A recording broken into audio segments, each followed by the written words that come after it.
खूनी चुड़ैल पार्ट 7। भोला गुस्से में वो डंडा उठा लेता है और चिल्ला के कहता है, निकल अभी यहाँ से।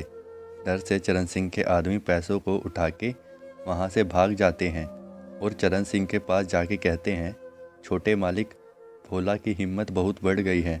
उसने आपके दिए पैसे लेने से इनकार कर दिया और कहा दोबारा यहाँ नज़र आए तो तुम लोगों के साथ साथ चरण सिंह को भी बहुत मारूंगा। इतनी हिम्मत उसकी, लगता है मुझे ही कुछ करना पड़ेगा। फिर अगले दिन चरण सिंह अपने आदमियों के साथ भोला के घर जाता है। भोला बाहर ही बैठा लकड़ियों के गांठ बना रहा था और उसकी बीबी रूपा बाहर झाड़ू लगा रही थी। चरण सिंह अपनी गाड़ी भोला के घर के सामने रोक के हॉर्न बजाता है, जिससे रूपा और भोला की नज़र उस पर पड़ती है। वो गंदी नज़रों से रूपा को ही घूरे जा रहा था। तो भोला रूपा से कहता है, तू अंदर जा। तो चरण सिंह का आदमी कहता है, अरे काहे भाभी जी को अंदर भेज रहे हो? नई नई गांव में आई हैं, थोड़ा छोटे मालिक से भी जान पहचान करवा दो। तुम्हारी गैर मौजूदगी में उनका खास ख्याल रखेंगे। ये सुन के भोला को बहुत तेज गुस्सा आने लगता है। वो चिल्ला के कहता है, ए ज़बान संभाल के। भोला का गुस्सा देख के चरण सिंह अपनी उस आदमी को डांट लगाते हुए कहता है, अरे चुप हो जा, देखता नहीं भोला को गुस्सा आ रहा है, मरना है क्या तुझे? फिर वो गाड़ी से उतर के भोला के पास जाता है और कहता है, अरे भोला भोला भोला, तू सच में बड़ा भोला है। काहे अपनी ज़िंदगी की खुशियाँ छीन रहा है? मेरी मान तो हमसे हाथ मिला ले और ये भेंट रख ले। तुझे और चाहिए तो बता, और दे देते हैं। फिर तू भी खुश, मैं भी खुश और भाभी जी भी खुश। चरण सिंह के मुंह से अपनी बीवी के बारे में सुनते ही भोला हाथ में लिए पैसे चरण सिंह के मुंह पर फेंक देता है और चिल्ला के कहता है, निकल यहाँ से। चरण सिंह को भी गुस्सा आ जाता है और वो कहता है, भोला तेरी इतनी हिम्मत, तू चरण सिंह को मना कर रहा है? तू जाता है या बताऊं? भोला फिर से गुस्से में कहता है। चरण सिंह को अपने आदमियों के सामने अपनी बेइज्जती हुई सी महसूस होती है। वो तुरंत वहाँ से चला जाता है और जाते जाते भोला को धमकी देते हुए जाता है, ये तूने ठीक नहीं किया भोला, अंजाम तुझे भुगतना होगा। फिर चरण सिंह अपने आदमियों के साथ वहाँ से निकल जाता है। चरण सिंह के जाने के बाद रूपा अंदर से बाहर अपने पति के पास आती है और उसका हाथ पकड़ लेती है। भोला भी उसे गले लगा के उसका माथा चूम लेता है और कहता है, तू चिंता मत करो, मैं हूँ ना।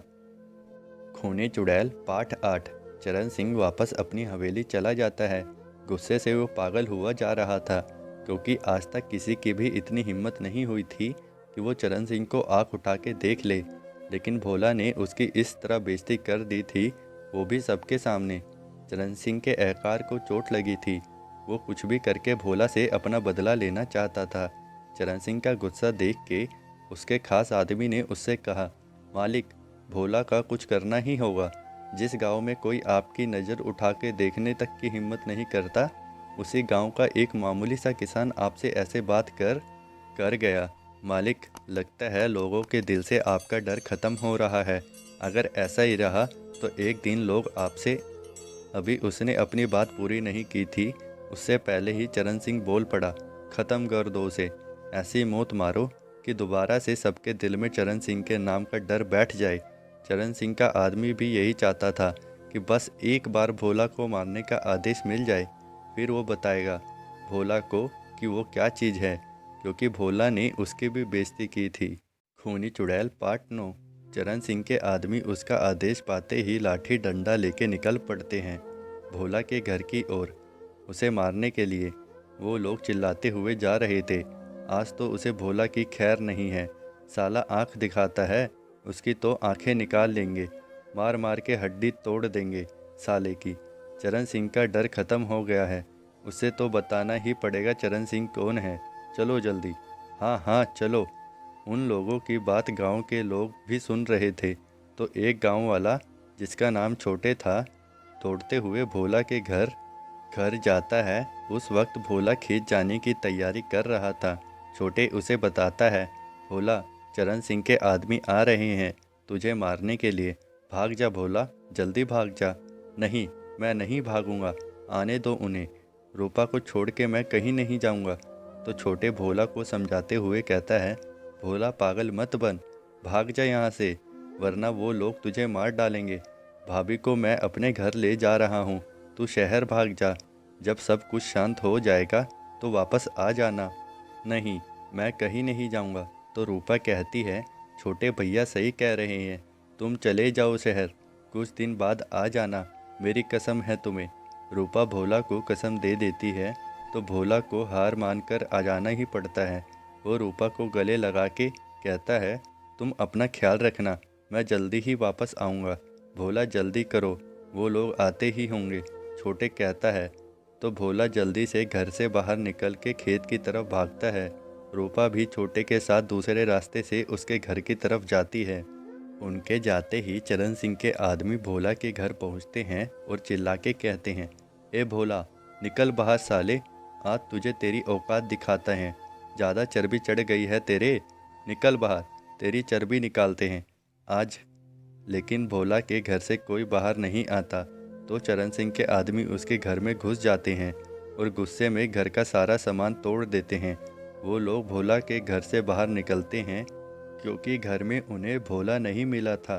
कहाँ गया भोला, कहाँ छुपा रखा है, बाहर निकल, किसने उसे छुपा रखा है अपने घर में, बोलते क्यों नहीं हो तुम लोग? ठीक है, मत बोलो, लेकिन एक बात कान खोल के सुन लो, अगर किसी ने भी भोला को अपने घर में छिपाया होगा या उसकी कोई भी मदद की तो उसकी लाश चौराहे पर मिलेगी। याद रखना मेरी यह बात। फिर वो अपने आदमियों से कहता है, चलो यहाँ से, आज तो बच गया साला, लेकिन कितने दिन तक बचेगा। कहानी जारी है। इस कहानी के अगले भाग आपको अगली वीडियो में देखने को मिलेंगे। अगर वीडियो पसंद आई तो वीडियो को लाइक करें और चैनल को सब्सक्राइब ज़रूर करें ताकि आने वाली वीडियो आप सबसे पहले देख सकें। चैनल को सब्सक्राइब ज़रूर करें।